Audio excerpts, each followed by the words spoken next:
Elle parle déjà, à l'époque, de société de consommation et du fait que les objets ont une durée de vie de plus en plus courte. Et comme elle est sur des questionnements existentiels, anthropologiques, qu'est-ce que la vie humaine, qu'est-ce qui est important dans la vie humaine, pour elle, la durabilité des choses fait qu'on définit un peu notre humanité. C'est-à-dire que pour elle, la vie humaine est courte et éphémère. Et une des activités proprement humaines, c'est d'essayer de transcender cette courte durée de vie en construisant un monde de choses durables qui nous survit et qui nous relie les uns aux autres, et qui est à la fois un espace d'expression, puisque c'est de la création, ce qu'elle appelle l'œuvre, et puis un espace de mémoire, puisqu'il dure plus longtemps que la courte vie humaine, et que on peut le léguer, en hériter, etc. C'est cette durabilité qui donne aux objets du monde une relative indépendance par rapport aux hommes qui les ont produits et qui s'en servent. Une objectivité qui les fait s'opposer, résister, au moins quelque temps, à la voracité de leurs auteurs et usagers vivants. À ce point de vue, les objets ont pour fonction de stabiliser la vie humaine.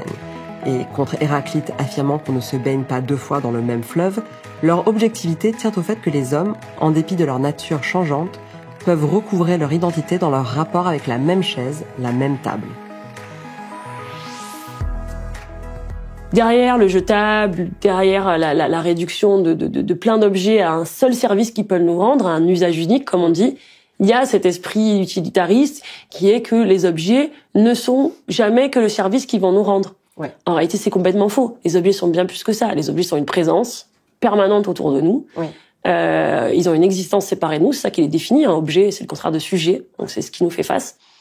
Ils ont une présence permanente autour de nous, et cette présence, elle a des effets sur nous, et pas juste sur moi, un effet esthétique, ou c'est rassurant, ou c'est stressant, comme chez Marie Kondo, mais collectivement, on ne peut se rapporter les uns aux autres que parce qu'on a un monde partagé. Anna Arendt, elle prend l'exemple de la table. Si vous voulez passer du temps avec quelqu'un, vous allez vous mettre autour d'une table. C'est ça qui vous sépare, c'est ça qui vous relie. Mais il suffit de prendre l'exemple des bâtiments, de l'architecture, des rues, de la voirie. Enfin, je veux dire, on ne peut se rapporter les uns aux autres que dans un espace organisé ou mis en scène pour cela. Et la plupart de notre énergie et de notre économie est tournée vers l'entretien de ce monde-là. On valorise beaucoup les ingénieurs comme des innovateurs, des gens qui vont créer de nouveaux produits incroyables qu'il va falloir tout de suite acheter.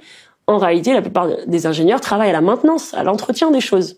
Donc, nous passons tout notre temps à entretenir notre espace, qu'il soit privé ou public, et c'est ça qui nous permet d'être ensemble.